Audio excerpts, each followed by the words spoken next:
အားလုံးပဲမင်္ဂလာပါ IDM channel နေပြီးတော့ပြန်လည်ကြိုဆိုလိုက်ပါတယ်ဟုတ်ပြီဒီတစ်ခါကျွန်တော်ဘာတွေဝေးမျှပေးမလို့ဆိုတော့ကျွန်တော် Sketchware လေ့လာသူတွေနဲ့ကျွန်တော်တို့ Sketchware develop ပါတယ်ပေါ့နော်သူတို့သတင်းကောင်းပေါ့ဟုတ်ဘာတော့ဆိုတော့ကျွန်တော် app တစ်ခုနဲ့မိတ်ဆက်ပေးချင်တာပါအဲ့ဒီ app ကဘယ်လို app တုံးဆိုတော့ကျွန်တော်ဝင်ပြမယ်နော်ဟုတ်ပြီ app ကတော့ဘယ်ဟာတုံးဆိုတော့ကျွန်တော်ဒီ Sketchware Mate ဆိုတဲ့ app ကလေးပါဟုတ်ပြီအဲ့ဒါကိုကျွန်တော်ပြမယ်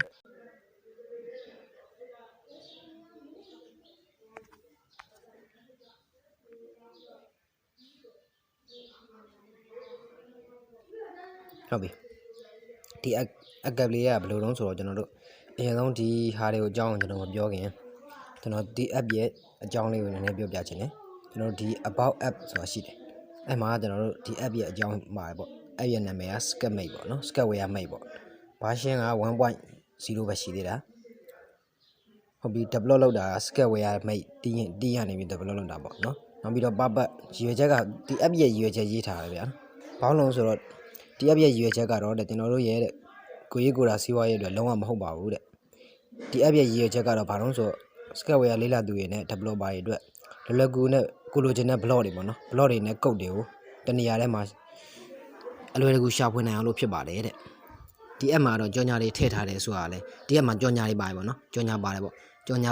တွေထည့်ထားရတယ်ဆိုတာလေတကယ်တော့အဲ့ app ကတကယ်လို့ user တွေပိုင်းများလာရင်ပေါ့နော် user တွေပိုင်းများလာရင် database တွေမလုံလောက်တဲ့ပြဿနာရှိလာမှာပေါ့ရှိလာမှာ user တွေများလာရင်နော်မလုံလောက်တဲ့ပြဿနာရှိလာလိမ့်မယ် database တွေပေါ့အဲ့ဒီခါကျရင်အဲ့ကြော်ညာအဲ့ဒီ app ကထည့်ထားတဲ့ကြော်ညာတွေပေါ့အဲ့ app မှာထည့်ထားတဲ့ကြော်ညာတွေကနေပြီးရတဲ့ပတ်စံပေါ့ပြန်ပြီးတော့ database တွေဝယ်တဲ့နေရာမှာပြန်ပြီးအသုံးချမှာဖြစ်ပါတယ်အဲ့ဒါအတွက်ကြောင့်မို့သူကဒီ app လေးတွေတော့ထည့်ထားတယ်ပေါ့နော်ဟုတ်ပြီဒီ app ကဘယ်လိုလုပ်ဆိုတော့ကျွန်တော်တို့ဒီမှာကျွန်တော်တို့ blog တွေနောက်ပြီးတော့ကျွန်တော်တို့ app ထဲမှာ Sketchware မှာသုံးတဲ့ move blog တွေဒါပြီးတော့ code တွေကိုတနေရာထဲမှာအလွယ်တကူရရှိနိုင်တယ်ပေါ့နော်ဒီ app ကကျွန်တော်တို့ဒါကိုရေးကိုတာအတွက်တိစောက်ထားတဲ့ app လုံးဝမဟုတ်ဘူးဘာအတွက်တိစောက်ထားအောင်ဆိုကျွန်တော်တို့ဒီ code တွေကိုတယောက်နဲ့တယောက်အချင်းချင်း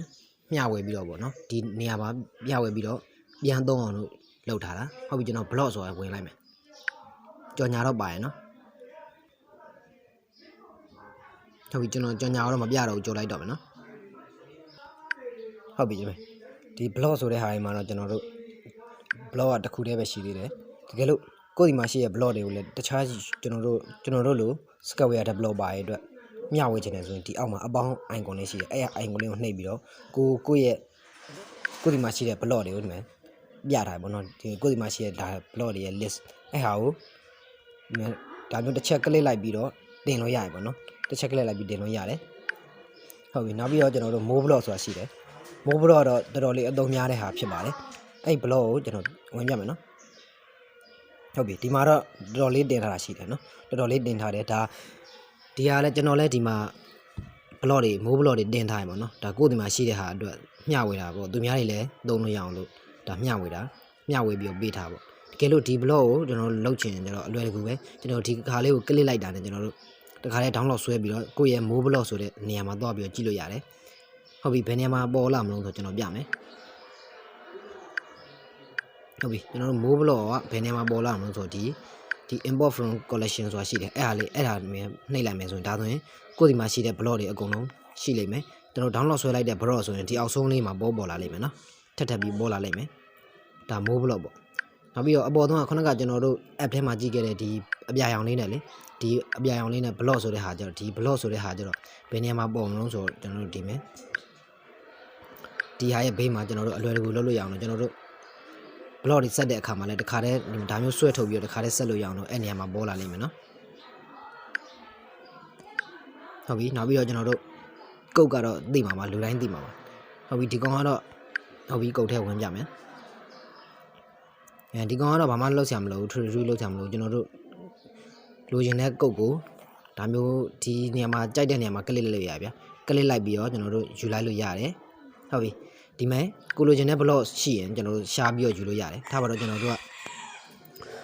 ကဒါဆိုရင်ဒါ web view ကိုဟိုပါပေါ့ full screen enable လုပ်တဲ့ကုတ်ကိုရှားကြည့်နေထားပါတော့ရှိမရှိရှားကြည့်နေထားပါတော့အဲဆိုရင် enable web full screen ဒါမှမဟုတ်ကိုရေး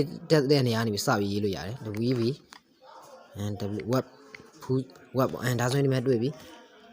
full screen အနေပဲเนาะတကယ်လို့ကိုကအဲ့လိုမရေးတတ်ဘူး full screen ပဲသိရဆိုရင်လည်းဒီမှာ full လို့ရိုက်ချပြီးတော့ကြည့်လို့ရတယ်ဟုတ်ပြီနော်ဟုတ်ပြီဒါ block တွေကတော့ဒီမှာ code တွေကတော့ဒီလောက်ပဲရှိသေးတယ်ဟုတ်ပြီကို့မှာရှိတဲ့ block တွေကို code တွေကိုလည်းကျွန်တော်တို့ share ပေးသေးချင်ပါတယ်ဘာလို့လဲဆိုတော့ကျန်တဲ့ user တွေပါကျွန်တော်တို့ Sketchware ရဲ့ user တွေပါတယ်အတွက်အကုန်လုံးကိုအသုံးချလို့ရအောင်လို့ကျွန်တော်ဒီ software ကိုဒါဒီ software ရဲ့ရည်ရွယ်ချက်လေးကလည်းကောင်းပါတယ်အဲ့ဒါအတွက်ကြောင့်ပေါ့နော်ဒါကိုရေးကိုဒါ software တစ်ခုလုံးဝမဟုတ်ပါဘူးဟုတ်ပြီဒါဆိုရင်ကျွန်တော်လည်းဒီ software ကိုသုံးမှာဖြစ်ပါတယ်ဒီ software ကိုသုံးမှာဖြစ်ပါတယ်ကျွန်တော်တို့ block တွေ code တွေပါလိုအပ်တဲ့အခါကျရင်နော်ဟုတ်ပြီအဲ့ဆိုရင်ဒီ video လေးတော့ဒီလောက်ပါပဲဒီ